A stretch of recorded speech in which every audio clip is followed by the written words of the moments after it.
everybody, thanks for tuning in. My name is Martin Caballero. I'm the managing editor at BevNET.com. I'm here with Adrianne DeLuca of NOSH. We are outside of the Anaheim Convention Center. For the first time in 3 years, we are back for a Natural Products Expo West, the biggest show of the year. Lots to see, and you'll be seeing lots of coverage from us over the next couple days and weeks as we look to cover all the new products, innovations, talk with entrepreneurs, and all that good stuff that you expect from BevNET and NOSH. So, Adrianne, I know this is your first visit to Natural Products Expo West. What's the kind of vibe on the floor in that first day? The energy was extremely high on the floor. Everyone seemed very excited to be back. I could hear most of the exhibitors and the attendees. Just everyone was very excited about the turnout and just happy to reconnect after so many years apart. Yeah, definitely some crowded aisles today.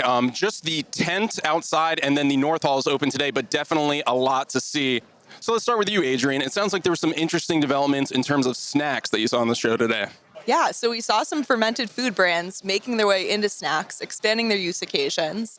Saw a snackable kimchi product, some fermented foods getting into hummuses and dips, sauces, which I had never seen prior to. Saw snack brands embracing whole vegetables, not necessarily dried vegetables, but cooked in packaging. It was supposed to maintain the nutrients, so that was an interesting take I saw. What did you see, Marty? Yeah, super interesting on the floor today. I mean, definitely a lot of different categories to cover, but I'll talk about energy drinks to start with. I don't know if it has something to do with Starbucks releasing their Baya energy drink, but it seems like that Natural Energy has a sort of new momentum behind it. And what's interesting is that the flavors are moving more towards that mainstream consumer.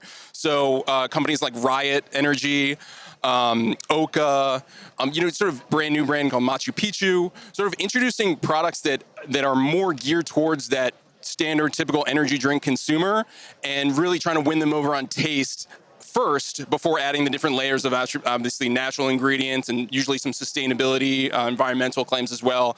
Otherwise, in just functional drinks in general, certainly seeing a lot more probiotic and prebiotic sodas. Some of them sort of positioned as waters, some of them seltzers. There's a lot of sort of variation in there, but that category is definitely growing. And what's interesting, I think, too, is CBD. Certainly a little bit less, at least from this first day. We'll maybe check back later. But with CBD, I thought it was interesting to see that Cloudwater is making a shift into cans. They were one of the earlier brands to sort of pave the way for the CBD segment. And they're shifting into cans, which allows them to reduce their price by $1, but keeping the same amount of CBD, so 25 milligrams of CBD per serving. So really interesting to see that market sort of, come down a little bit. And now we're not seeing these super expensive CBD brands, but we're also maybe seeing a little bit less of them. I guess we'll have to check back in a couple of days. But so we're just getting a little bit of a taste of things so far. But, packaging, that's another one, that sort of eye-catching stuff there. What sort of caught your eye today? Definitely. There was a lot of packaging innovation on the floor. A lot of certifications also related to packaging.